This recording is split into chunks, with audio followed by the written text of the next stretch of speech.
সাবেক স্পিকার ও বিএনপির স্থায়ী কমিটির সদস্য ব্যারিস্টার জমির উদ্দিন সরকার মারা গেছেন। ভোরে রাজধানীর একটি বেসরকারি হাসপাতালে চিকিৎসাধীন অবস্থায় তার মৃত্যু হয়। ব্যারিস্টার জমির উদ্দিন সরকারের মরদেহ তার ধানমন্ডির বাসায় নেওয়া হয়েছে। সেখানে আছেন সহকর্মী মুহাজির হক। আমরা তার কাছ থেকে বিস্তারিত জানবো। মুহাজির, একটু জানাবেন জানাজা কখন হবে, দাফন কোথায় হবে, সবকিছু মিলিয়ে?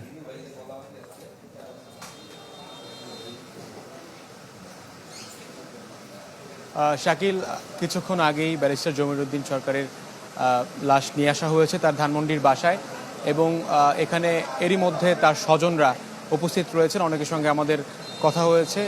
একটা শোকাবহ পরিবেশ এখানে তৈরি হয়েছে। আপনি জানেন, ব্যারিস্টার জমির উদ্দিন সরকার তিনি বাংলাদেশের দীর্ঘ সময় স্পিকারের দায়িত্ব পালন করেছেন, এবং তিনি কিছু সময়ের জন্য বাংলাদেশের ভারপ্রাপ্ত রাষ্ট্রপতির দায়িত্ব পালন করেন।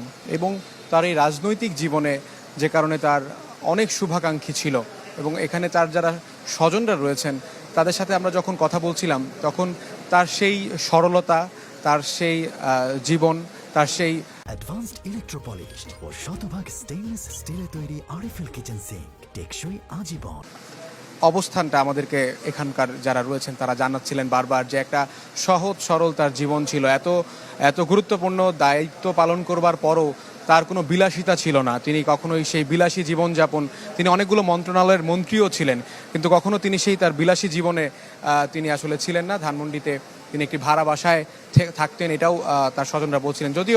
যদিও তার স্বজনদের একটা আক্ষেপ যে তার দাফন আসলে এই আবহাওয়াজনিত কারণে পঞ্চগড়ে নিয়ে যাওয়া সম্ভব হচ্ছে না। তার জন্মস্থান পঞ্চগড়ে তেঁতুলিয়া, সেখানে নিয়ে যাওয়া সম্ভব হচ্ছে না। এবং তাকুয়া মসজিদে, ধানমন্ডির তাকুয়া মসজিদে আর কিছুক্ষণ পর বাদ জোহর তাকুয়া মসজিদে তার প্রথম জানাজা, এবং এরপর বিকেলে সংসদ ভবনে তার দ্বিতীয় জানাজা, এবং সেখানেই দাফন করবার কথা রয়েছে। শাকিল, এই ছিল এখন পর্যন্ত আমার কাছ থেকে সবশেষ খবরাখবর। ধন্যবাদ আপনাকে।